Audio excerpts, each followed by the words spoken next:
Ashama harka fuunee daawwattoota hordoftoota keenya akkam nagaa keessanii nageenya koo kan jaalalaaf kabaja bakka jirtanitti sina haa ga'u.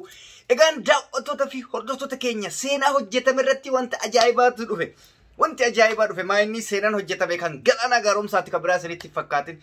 Galaana gaaromsaa guyyaa takka keessatti viyuu 500 fi 700 ol argee biraa dhufe amma yoo amma bira tareen beeku viyuu guddaa kana takkaa galmaa'ee kan hin beekne amma dura nama tokko qofaaf waan akkasii galmaa'ee akkuma Itoophiyaatittu Teedii Afroo akka tasaa guyyaa tokko bicha guyyaa tokkotti miliyoonni tokko seeneef kan galaana gaaromsaa immoo isa Oromootirraa isa addaati. Haa ta'uuti isa itti deebina.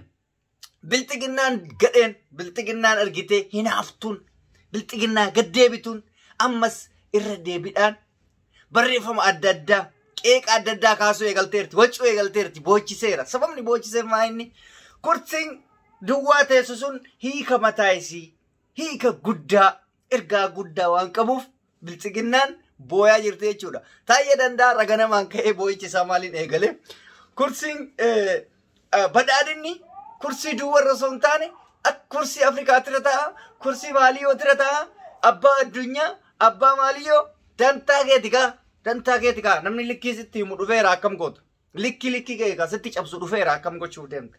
Bilxiginnaan takka takka siin jirti garuu bilxiginnaan takka takka osoo hin beekin kaleessa qinee isaa osoo hin beekin fiidee waccee galaana kenna Maaliyoo argitee hin beekne beeyta waan isi har'a taayyeen kee san hin barreessine taayye maduuba facaanii achi azooran kaa kaleessa faarsaa oolanii tiktokiin hojjetaa oolanii chaalenjii adda addaa irratti hojjetaa oolanii har'a taayyeen barreeffama san barreessee jennaaniin kursii duwwaa galaana irratti hojjete san gana achi fuulaas deebisanii waccuu eegalanii jechuudha. Isin argitanii haga keessa sammuu namaatiin osoo hin taane sammuu adda taayyetiin deemtanii jechuudha. Taayyeen yoo kana godhaa isiniin jedhe fiidanii gochuu nama sheer godhe fa'aa jira hanga mootummaa sheer godhe taayyeen tana kaasnan hundaa dileetii godhe jira. Dandeettii nama waccisiisuu akkatti qabdi jechuudha argite qeerroon sun qeerroon ilma dhiiraa. Kanaaf xiiqin isin galeessa gootan sun ammallee guyyaa lama qofatti miliyoona akka seenu abdii guddaatu jira. Kaleessatti guyyaa takkatti 500 galtanii miliyoona akka seenuun jira. Baay'ee asirratti yaadachiisa takkan qaba. Guyyaa kaleessaa viidiyoon hojjedhe irratti gizee 200 ga'u isiniif haasa'aa ture. Haasaa isaa irratti fuula suuraa kan fayyadame qubee miliyoona takka ka jedhu guutellee jedhu miliyoona takka jedhu. Kana jechuun maal jechuun an deemtanii xiiqidhaan andee galaanaan miliyoona galee jettanii fiidanii akka isa alaaltaniif malee akka alaaltaniif miti aslaan. Ani isaaf bu'aa buusuuf jedhee wanni hin godhin hin jiru jechuudha. Maaliif? Nama kanan jaaladha isinitti meera san qofa osoo hin taane guddina amma argisiise kan akka argisiisu hawwii waan qabaachaa tureef barreeffama adda addaatu maxxansaa ture. Suuraa biraa maxxansee iccitii galaanaa akkatti bahee jedhee ture. Iccitiin hin jiru bar yoo liinkii san gattoitu viidiyoo isaatu baata. Viidiyoo isaas seentaa jechuudha. Kan ammoo kan godheef hammeenyaaf osoo hin taane fiidanii galaanaadhaaf waan gaarii argitee viyuu haa fiddaniif haa laaltaniif atteenshina waan jedhamu kuni waan soba isinitti sobaa fi miti yoo soba yoo taate maal wanni dhugaa baay'ee qabna dhugaa sana isinii gabaasaa ooluu hin danda'a. Garuu hoo viyuu kana ammas dabaluudhaaf tattaaffii nuti goonu hamaadha. Ammas itti tattaafanna kanaa olitti ganaa tattaafachuuf deemnaa jechuudha. Kanaaf malee hammeenya si fudhattan reedii soba eegaltee san jettasaniif mitanii sobuuf miti teenshina waan jedhamu jira. Akkasiin fiidanii ilaalan intii galaana nagamitti miliyoona ga'e jettanii rifattanii sababa rifannoo saniitiin viidiyoo isaa laaltaniif sirrii moo sirrii miti sinii galee moo sinii hin galle. Akkasi diina akkaataa tooftaa akkanaatiin cabsan malee callisanii maa yoo walumarra sheeri malaalanii afaan ofii qabatanii ta'an akkuma duraanii suuta harkifataa deemaa jechuudha. Wayni kenna kun garuu kwaalitii argitee haamilee ture akkasumatti teeshina guddaa uummata ture badii gurbammaan akkatti faarsan kun kaminni namnummaan akkatti itti wacci kun nyaanii dhaqanii ilaalan. Gizeema kana maal dabalare viyuun isaan dabala. Guyyaa takkatti 500 jechuun salphaa isinitti fakkaatin waan hin galmoofne kana dura. Andu'aalam gosaatu kan torbee meeqatti miliyoona 2 laalameef suuta malee takkaan kun 500 hin laalleef. Kuni galee kun sadarkaa duraati jechuudha. Ammallee sadarkaa sanii olitti irratti hojjechuudhaaf haamilee guddaa qabna. Haa waccu bilxiginnaan haa waccu. Argitee? Inni akka an amma dura isin hime san qineedhaan dubbate malee afaan baasee isaan hin tuyne afaan baasee isaan hin cabsine waan itti fakkaaterraa bifa qineetiin abbaan hiikkata eeggatu jedhee baase. Kanaaf wanni kana mootummaa olitti buusullee hin jiru. Hinaaftetiniin bilxiginnaan kan waccu. Hinaafte maa nu faarsuu didee maa badhaadhina jechuu keessa buusuu didee maa ammoo deebi'ee argitee raayyaa ittisa biyyaatti jedheen faarsine maa abbichuu koo jechuudha. Kana malee wanni isaan tuqallee hin jiru. Waa'ee sirna gadaa ofin leellise. Waa'ee gadaa ofin leellise. Waa'ee biltsiginnaa wani tuqata kan jiru wannummaan biltsiginnaa wachisiisuuf maalinni kana gara nagabbayaan. Dirqama bakka artistii ta'uuf isin faarsuudha. Yookaan jaalala qofa faarsuu qaba. Sirna ofii faarfachuu hin danda'u. Sirna gadaa faarfachuu hin danda'u. Girisa garaa nun gubina. Dafaatiniin gara jirtanii irra deebi'a. Kaleessa godhettanii dhiisina har'as irra deebi'a sheer godha. No problem. Guddina aartitiiyyu. Dhiisiyyu kan siyaasaa no problem. Guddina aartiti. Aartiin kenna ariitiidhaan akka fuulduratti faca'u. Maal sirba Amaarinyaa dhaggeeffachaan ooltanii ta'ee diyaafroo. Gufuudhaaree geenyi maa huddate ka jedhu kana guyyarra. Gudadin Mali, I love you, I miss you, Malio. Guyyarra dhaggeeffataan ooltanii. Maali kana yoo dhaggeeffatte maarra koo qaba seenaa kebbarta. Waa'ee sirna gadabbarta. Gadaan maal akka ta'e. Oromummaa kebbarta. Esh mushkila. Jaalala malee yeroo biraan qabdani. Jaalalaaf qofa yeroo qabdani. Argite? Amba jalan fiigina rabbi jedhaatini. Waanuma argite waddi shaalloo maali shaalloo jedheetu maan Amaarinyaan sirbu san Oromoodhaan si jaaladha sirba jedhu dhaggeeffadha yaaqi. Mushkila.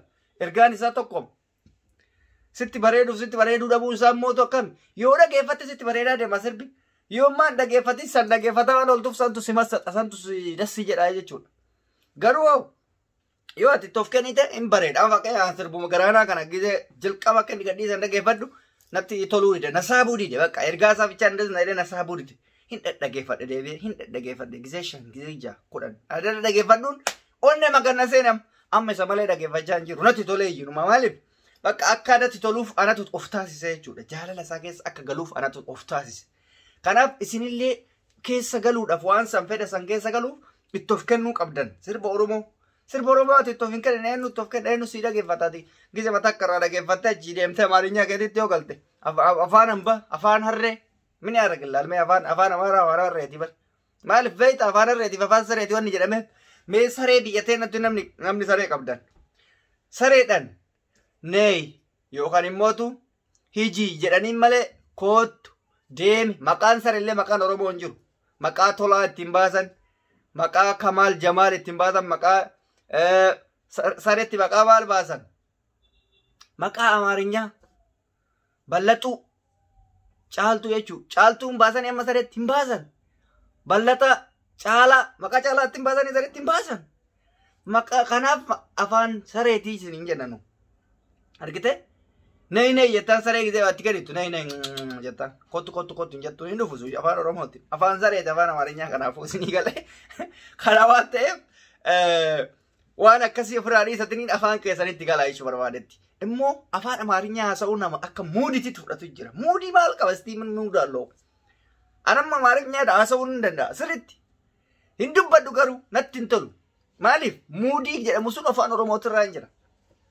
Afaan Oromooti mudiin hin jiru eenyu hin jedhe bakka gisee namatti haasoftaa biisnesh hundeennish halluu munaaman afaan araadaa isaa jechuudha. Afaan Oromooti immoo ay bareedeetii nagaa qabda akkam sirraa bareedee jira sirraa tolee jira mudiin karaa olii kan barbaadamme ani ekkoo nagaarra maan bakka Amaarinyaa mudii godhatee haa biraaddaa hundeennish biisnoo boota faashukko munaaman. Auzu billahi mudi osoo taane kun kadhattu afaan kadhattu jekkatti ilaala miskiina wakkaatti haa biisnesh yeroo biraaddaa tatafafaan kumna kun afaan kadhattuuti min aslan meelaale yoo haasa'u nulaan afaan Oromoo ay bareedaa keenya abooni baddee bareessatti badde nurraa baay'ee tokko si yaadnee jirra mee kootu nagaa afaan nagaa afaan qajeedha ilaali garaagarummaa isaa dhugaa si hima yoo Ingiliffa keessa bakullee barbaadda afaan Oromootiin hin jira. Bro, akkam nagaa keeti abooni badde ka munaaman bakka malee Amaarinyaa akka nama barattu rejeelaska munaaman afaan araadaa isaa jette rejeelaska masaxanii munaa auzi billahi araadummaan wayito afaan irra hin jiru obbo araadummaan mataa keetirra jira situ araadaa ta'a situ faaraa ta'a kun hin da'uun faaraa ta'uu ka'e ibsa maaliif afaan namaatti fayyadamtee waan akkasii haasa'uun faarummaa kee garsiisa malee afaan saniin araadaa ta'uu kee argisiisu. Namni iddoo akkamii fudhata nama afaan Amaarinyaa haasa'u kan bakka nama araadaa nama isa malee uumamaan beeni ijoollee magaalaa akkasii fudhata. Anamma ani si hima magaalatti dhaladhee magaalaa guddadhee zariin tiyaa gabba torba magaaladha. Afaan Oromoo haasa'u hundi keenya beeyna Amaariffaa sitti fayyadamu. Abbaan feete warri na beektu jiraachuu dandeessa. Takkaa naa amaariif haasoo argitanii naasoo. Ofitti amana sabummaa kiyyatti waan amanuuf.